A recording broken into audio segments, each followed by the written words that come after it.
Hello students, आप सभी को मेरा प्यार और नमस्कार। देखिए, जैसा कि आप देख रहे हैं, अभी हमारी एक सीरीज स्टार्ट हुई है कॉम्प्लेक्स सेंटेंस की सीरीज। आपने पिछली वीडियो में देखा होगा, कॉम्प्लेक्स सेंटेंस हमने स्टार्ट कर दिए। सेंटेंस में सिंपल सेंटेंस भी हमने बढ़ा दिए हैं। उसके बाद कॉम्प्लेक्स सेंटेंस दूसरी विधि हमारी चल रही है, और दूसरी विधि में हमने आपको जो सबसे पहले नाउन क्लोज का प्रयोग करके हम एक कॉम्प्लेक्स सेंटेंस कैसे बनाते हैं वो हमने पिछली वीडियो में आपको बताया है। ठीक है, और इस वीडियो में हम आपको बताने वाले हैं कि एडजेक्टिव क्लोज का प्रयोग करके हम किस तरह से एक कॉम्प्लेक्स सेंटेंस बनाते हैं। ठीक है, देखिए, रूल होगा एडजेक्टिव क्लॉज का प्रयोग करके एक कॉम्प्लेक्स सेंटेंस बना।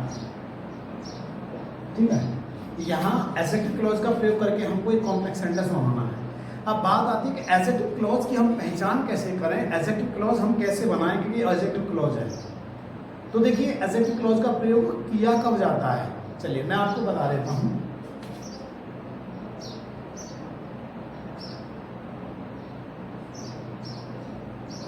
जब पहले वाक्य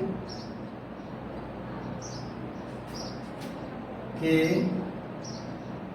नाउन या प्रोनाउन की विशेषता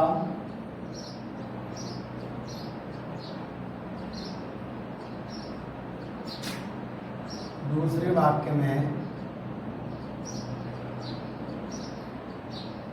बताई गई हो तो एडजेक्टिव क्लॉज का प्रयोग करके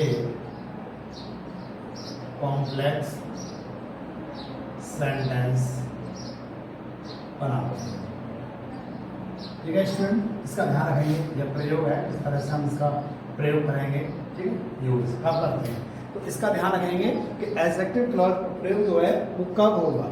ठीक है, यानी जब पहले वाक्य के नाउन या प्रोनाउन की, यानी नाउन हो सकता है या प्रोनाउन हो सकता है पहले वाक्य में, उस नाउन या प्रोनाउन की विशेषता दूसरे वाक्य में बताई गई हो, किसी दूसरे वाक्य में कोई विशेषता बताई जा रही है, तो वहाँ हम एडजेक्टिव जो क्लॉज है उसका प्रयोग करके कॉम्प्लेक्स सेंटेंस बनाते हैं। अब बात आती है कि हम एडजेक्टिव क्लॉज बनाएं कैसे, है ना।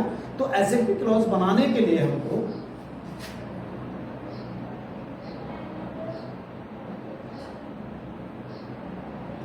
एडजेक्टिव क्लॉज बनाने की विधि, ठीक है, इसका ध्यान रखेंगे। इसमें क्या करेंगे, बनाने की विधि में सबसे पहले एडजेक्टिव क्लॉज बनाने के लिए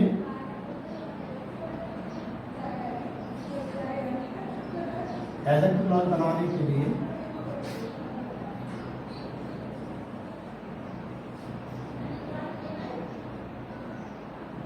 रिलेटिव प्रोनाउन और रिलेटिव एडवर्ब का प्रयोग करते हैं, जिनकी हिंदी करते समय जा शब्द से आरंभ होगी। ठीक है, आरंभ होगी इस तरह से। अब देखेंगे हम एडजेक्टिव क्लॉज बनाने के लिए क्या करेंगे। हम एडजेक्टिव क्लॉज बनाने के लिए रिलेटिव प्रोनाउंस और रिलेटिव एडवर्ब। अब रिलेटिव प्रोनाउंस और रिलेटिव एडवर्ब का प्रयोग किस तरह से करेंगे, तो रिलेटिव जो प्रोनाउन है या रिलेटिव एडवर्ब है, इसके लिए मैंने आपको जो पार्ट्स ऑफ स्पीच पढ़ाए हैं प्रोनाउंस पढ़ाए हैं, उसमें मैंने प्रोनाउंस के काइंड्स पढ़ाए हैं, तो आप उसमें देखेंगे कि रिलेटिव प्रोनाउन के जो एग्जाम्पल है वो क्या है और रिलेटिव एडवर्ब के एग्जाम्पल है वो क्या है। हालांकि मैं इस वीडियो में आपको बता रहा हूँ कि अगर ब्रीफली आपको प्रोनाउन के बारे में जानकारी लेनी है तो आप हमारी पिछली वीडियो में पार्ट्स ऑफ स्पीच में जा करके आप तुरंत उसको जो है पढ़ें और फिर आपकी समझ में अच्छे से आ जाएगा। स्टूडेंट, आपको वीडियो को समझते समय कॉम्प्लेक्स सेंटेंस हो, चाहे वो सिंपल सेंटेंस हो, चाहे वो कंपाउंड सेंटेंस हो, उसके लिए आपको पीछे से पूरा पढ़ना पड़ेगा और मुझे उम्मीद भी है कि आप ज़रूर ही पढ़ेंगे उसको, क्योंकि कोई भी स्टूडेंट ऐसा नहीं है कि अपनी भलाई के लिए उसे जो कुछ भी जहाँ से ज्ञान प्राप्त होगा वो उसे बिल्कुल कैप्चर करेगा, तुरंत ही अपने दिमाग में रखेगा। और अच्छे छात्रों की पहचान यही है कि आप वीडियो को जरूर पूरा देखेंगे, मुझे पूरा विश्वास है। जब अगर वीडियो को आप पूरा देख लेंगे तो आप सेंटेंस जरूर बना सकते हैं, कॉम्प्लेक्स सेंटेंस एडजेक्टिव क्लॉज का प्रयोग करके। तो देखिए मैं अब बता देता हूँ आपको जो हमारे जो एडजेक्टिव जो रिलेटिव प्रोनाउन है, ठीक है, रिलेटिव प्रोनाउंस हम ले लेते हैं। आप चलिए मैं बता देता हूँ। रिलेटिव प्रोनाउंस, रिलेटिव प्रोनाउंस बता देता हूँ। Who, what, whom, whose, which, ये हो सकता है, ठीक है, ये होंगे। अच्छा, अब इनकी हिंदी कैसे होगी? अब हिंदी समझेंगे इसकी। जो इसकी हिंदी मैंने अभी बताया था क्या, जा शब्द से आरंभ होगी, जा शब्द से आरंभ है, ठीक है। जो ये भी जो काम करेंगे, ये इसके बाद में जिसे, जिसे, और यहां पर जिसका या जिसकी, जिसका की दो की उपचुरी होता है, या जो भी, या जिसे, ये निर्जीव वस्तु के लिए, या जो, ठीक है। इसकी हिंदी इस तरह से होगी। अब इसके बाद रिलेटिव एडवर्ब की बात करें तो रिलेटिव एडवर्ब्स की बात करें तो देखो, वेयर, वाई, व्हेन, हाउ, ये सब क्या है, ये रिलेटिव एडवर्ब्स हैं। तो इनकी हिंदी जहां, ठीक है, इसलिए या जिसलिए कह सकते हैं हम, इसलिए, अब, जब, जैसे,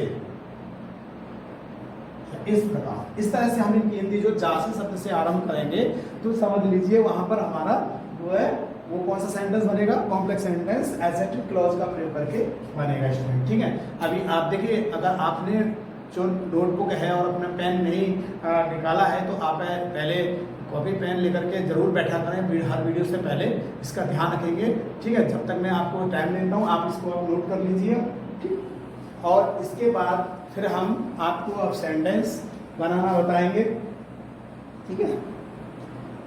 चलिए, अब आपने ये नोट कर लिया होगा। अब यहाँ से हम स्टार्ट करते हैं कि सेंटेंस कैसे हम कंबाइन करें एडजेक्टिव क्लॉज का प्रयोग करके। अभी मैंने पूरा आपको मेथड बताया है, रूल बताया है, तो आपकी समझ में रूल आया होगा और कुछ कमी अगर रह गई होगी तो अब हम सेंटेंस में उस कमी को पूरा कर लेंगे, ठीक है। देखिए, अगर आप हमारे लिखने में, ठीक है, या समझाने में कोई भी अगर गलती हो जाती है तो उसके लिए हम सॉरी बोलते हैं आपसे। और इस बात का भी ध्यान रखेंगे आप, कंटेंट जो है उसको आप विशेष करके ध्यान देंगे। तो देखिए, सेंटेंस हम बनाएंगे इस तरह से, एग्जांपल लेंगे हम। Example 1, separate sentence, I saw a girl, she was very beautiful, ठीक है। अब देखिए, जैसा कि मैंने बताया था, आई सॉ ए गर्ल, मैंने यहाँ पर बताया था कि कोई भी पहले सब्जेक्ट, पहले वाक्य में, यदि दूसरे वाक्य में पहले वाक्य किसी नाउन या प्रोनाउन की विशेषता बताई गई हो, तो देखो यहाँ पे नाउन है ये गर्ल, अब इसकी विशेषता जो बताई जा रही है, ये वाली विशेषता बताई जा रही है। अब हम क्या करेंगे, यहाँ पे एडजेक्टिव क्लॉज का प्रयोग करके सबऑर्डिनेट क्लॉज बनाएंगे और फिर हमारा ये कॉम्प्लेक्स सेंटेंस बन जाएगा। तो देखिए, आई सॉ ए गर्ल, ध्यान रखेंगे यहाँ पर कभी सब्जेक्ट आ रहा हो तो यहाँ भी हमारा जो है रिलेटिव प्रोनाउन का सब्जेक्ट ही आएगा। A girl who was very beautiful. Okay student, समझ में आया होगा। पहला एग्जाम्पल ये कंपाउंड हो गया, कॉम्प्लेक्स हो सकता है। कंबाइंड मतलब वो कॉम्प्लेक्स कंपाउंड और सिंपल कोई सा भी हो सकता है। मैं यहाँ सेपरेट और कंबाइंड लिख रहा हूँ, आप समझ लेंगे इसे कॉम्प्लेक्स, जैसा कि हमारा जो है कॉम्प्लेक्स सेंटेंस की सीरीज चल रही है। ठीक, चलिए पहला। अब इसके बाद दूसरा example, I this is a boy, I gave him a book. देखिए this is a boy, I gave him. अब देखो दिस इज ए बॉय, यह एक लड़का है और मैंने उसे पुस्तक दी थी। तो हम क्या करेंगे यहाँ पर इसको बनाने के लिए, दिस इज द बॉय। अब एक को हंदा में बदल देंगे, this is the boy whom, ये whom का एंटीसीडेंट रहेगा, ध्यान रखेंगे, whom I gave a book। ये इस तरह से हमारा कॉम्प्लेक्स सेंटेंस बन गया, कंबाइंड हो गया। ठीक है, कॉम्प्लेक्स सेंटेंस। अब उसके बाद हम तीसरा एग्जांपल लेते हैं। सेपरेट है, ये सेप जो लिख रहा है सेपरेट है ना, और ये कंबाइंड है जो कॉम्प्लेक्स सेंटेंस हम बना रहे हैं। ठीक, इसके बाद अब हम बनाएंगे अगला sentence, I met a girl, her father is an engineer. देखो I met a girl, her father is an engineer. अब इसमें क्या करेंगे हम, जब ध्यान रखेंगे यहाँ पे हर, हिज, देयर, अवर एक्सेट्रा, जैसे अगर आता है योर आता है तो यहाँ पर हमारा तुमको बताइए पजेसिव है, पजेसिव है। और हमको मालूम है ये क्या है, यहाँ पे यहाँ हमको दिखाई दे रहा है ऑब्जेक्ट है और ये यहाँ पे क्या है सब्जेक्ट है। ध्यान रखेंगे सब्जेक्ट ऑब्जेक्ट हो तो भी लगेगा, पजेसिव हो तो क्या लगेगा। देखो I met a girl whose father, यहाँ whose father है, whose father is an engineer। Clear student? Okay, अब चलिए इसके बाद अगला सेंटेंस, सेकंड अब आपको और बताते हैं। I bought a pen, the pen is very costly. ठीक है, अब देखिए जहां पर अगर कोई भी वस्तु होती है, किसी वस्तु के बारे में यदि कहा जा रहा है तो उस वस्तु का ध्यान रखेंगे। कंबाइन कैसे करेंगे, अगर वस्तु दे रखी हो यहाँ पर तो वस्तु के लिए हम विच का प्रयोग करेंगे या दैट का प्रयोग कर सकते हैं। I got a pen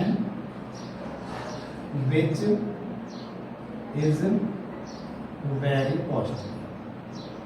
complex sentence में अब ये कॉम्प्लेक्स सेंटेंस बनके तैयार हो रहे। देखिए अब मैं आपको बता देता हूँ, ये जो हमारे यहाँ से यहाँ तक है प्रिंसिपल क्लॉज, इसके बाद में यहाँ से हमारे यहाँ तक है सबऑर्डिनेट क्लॉज। ऐसे ही हमारे दूसरे वाले में यहाँ पे ये हमारी प्रिंसिपल क्लॉज और ये हमारे यहाँ से सबऑर्डिनेट क्लॉज। ठीक है, सबऑर्डिनेट क्लॉज की हम पहचान कैसे करेंगे, वो सबऑर्डिनेटिंग कंजक्शन से स्टार्ट होती है। ठीक है, सबऑर्डिनेटिंग कंजक्शन हम कंजक्शन के काइंड में आपको बता चुके हैं पहले, और आपको हम यहाँ भी वीडियो बनाते समय पूरा समझा रहे हैं। ऐसे यहाँ से यहाँ तक प्रिंसिपल क्लॉज और यहाँ से यहाँ तक हमारी ये सबऑर्डिनेट क्लॉज। इसी प्रकार से इसका ध्यान रखना है आपको, ये प्रिंसिपल क्लॉज है, ये सबऑर्डिनेट क्लॉज। ठीक है स्टूडेंट, चलिए अब इसके बाद अगला एग्जाम्पल और देखते हैं। जितना हम एग्जाम्पल आपको समझा देंगे उतना आपके अच्छे समझ में आ जाएगा। अगला एग्जाम्पल लेते हैं, this is A village, I one born here. ठीक है, ध्यान रखेंगे हियर आ जाए, देयर आ जाए तो ध्यान रखेंगे उस जगह का, जैसे कंबाइंड वहां वेयर का प्रयोग करेंगे। दिस इज द विलेज, स्थान आ रहा है स्थान, वेयर का प्रयोग, वेयर आई वॉज बॉर्न। ठीक है, तो इस तरह से हम सेंटेंस बना देंगे और इसके बाद चलिए और एग्जांपल देखिए, आपने एग्जांपल नोट नहीं किए हो तो आप स्टूडेंट नोट कर सकते हैं इनको, ठीक है। मैं आपको मिले नोट करने के लिए टाइम दे देता हूँ।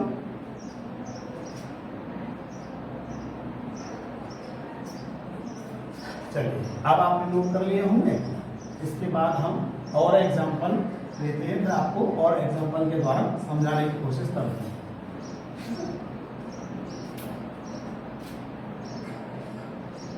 चलिए देखिए अगला एग्जांपल हम लेंगे,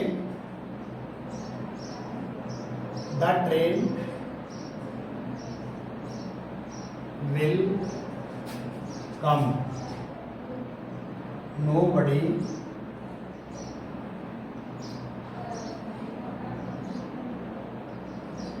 knows the time, ठीक है। यानी यहाँ पता है ट्रेन आएगी, लेकिन यहाँ किसी को भी नहीं पता है ट्रेन कब आएगी। द ट्रेन नहीं, nobody knows the time, यहाँ लिख सकते हैं time, when the train will come, यानी कोई नहीं जानता ट्रेन जब आएगी, उसका टाइम कोई नहीं जानता है जब, ठीक है। ये कंबाइंड हो गया, यहाँ सेपरेट हो गया 6, और इसके बाद 7 ले लेते हैं।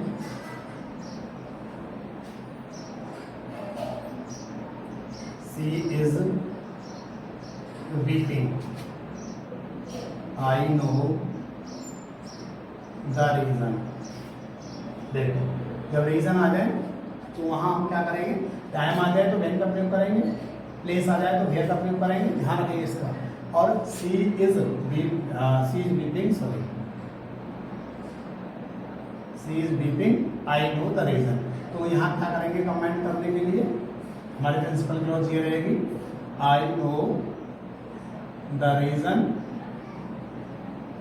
वाई सी इज वेटिंग, ठीक। तो इस तरह से स्टूडेंट मैंने आपको कितने कई प्रकार के मैंने आपको एग्जाम्पल समझाने की कोशिश की है, और मुझे ये भी उम्मीद है कि आपकी समझ में एग्जाम्पल्स आ गए होंगे। एक बार फिर मैं बता देता हूं, देखिए एडजेक्टिव क्लॉज जो होगी, क्लॉज उसका अर्थ जो है जा से स्टार्ट होगा, क्लॉज का जा से हिंदी लगाएंगे, और नाउन क्लॉज जो होगी वो उसका का से, जैसे मैं वॉट कहने लगा वॉट, तो इसकी हिंदी होगी के और फिर डैश क्या, इस तरह से इसकी हिंदी होती है। तो नाउन क्लॉज और एडजेक्टिव क्लॉज में यही डिफरेंस होता है, शब्द वही रहते हैं, आपके वर्ड वही रहते हैं, लेकिन यहाँ पर का शब्द से आरंभ होगी वो क्लॉज, और यहाँ ये जा शब्द से आरंभ होगी। तो स्टूडेंट आपकी समझ में नाउन क्लॉज और एडजेक्टिव क्लॉज के द्वारा सभी समझ में आ गए होंगे, ठीक है। Thanks for watching video.